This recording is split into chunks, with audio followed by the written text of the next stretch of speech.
पौराणिक कथाओं में आज हम जानेंगे महर्षि वेद व्यास के जन्म की कहानी। जिन्होंने महाभारत लिखा था ये तो सभी को मालूम है, लेकिन इनके जन्म की कहानी क्या है, आइए सुनते हैं। लेकिन सुनने से पहले चैनल को सब्सक्राइब कर दें, लाइक और शेयर करें। प्राचीन काल में सुंधवा नाम के एक राजा थे। वह एक दिन आखेट के लिए वन गए और उनके जाने के बाद ही उनकी पत्नी रजस्वला हो गई। उसने इस समाचार को अपने शिकारी पक्षी के माध्यम से राजा के पास भिजवाया। समाचार पाकर महाराजा सुंधवा ने एक दोने में अपना वीर निकालकर पक्षी को दे दिया। पक्षी उस दोने को राजा की पत्नी के पास पहुंचाने आकाश में उड़ चला।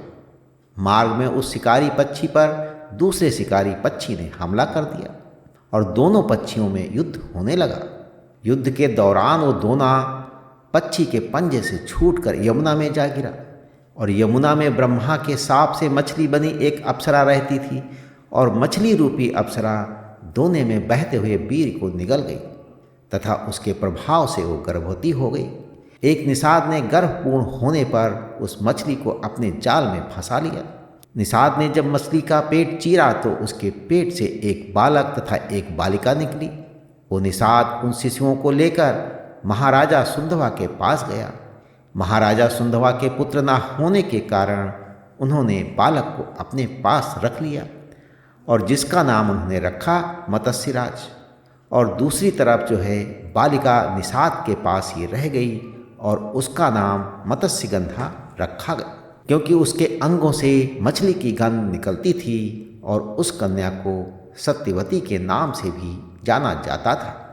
बड़ी होने पर वो बालिका नाव खेने का कार्य करने लगी और एक बार पराशर मुनि को उसकी नाव पर बैठकर यमुना पार करनी पड़ी और पराशर मुनि सत्यवती के रूप सौंदर्य पर आसक्त हो गए और बोले, देवी हम तुम्हारे साथ सहवास के इच्छुक हैं। सत्यवती ने कहा, मुनिवर आप ब्रह्मज्ञानी हैं और मैं निषाद कन्या, हमारा सहवास संभव नहीं है। तब पराशर मुनि बोले, चिंता मत करो, प्रसूति होने पर भी तुम कुमारी ही रहोगी।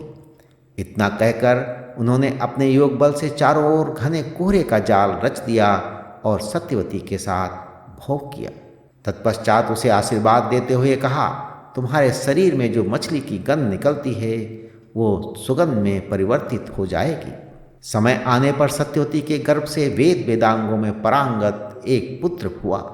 जन्म होते ही वो बालक बड़ा हो गया और अपनी माता से बोला, माता तू जब कभी भी विपत्ति में मुझे स्मरण करेगी मैं उपस्थित हो जाऊंगा। इतना कहकर वह तपस्या करने के लिए द्वैपायन द्वीप चले गए और द्वैपायन द्वीप में तपस्या करने से उनके शरीर का रंग काला होने के कारण उन्हें कृष्ण द्वैपायन कहा जाने लगा और आगे चलकर वेदों का भाष्य करने के कारण वे वेद व्यास के नाम से विख्यात हुए और साथ ही उन्होंने महाभारत ग्रंथ का भी रचना की। तो पौराणिक कथाओं में आज बस इतना। अगली बार हम सुनेंगे एक नई कथा। तब तक के लिए ईश्वर की सभी शुभकामनाएं आपके साथ बनी रहे।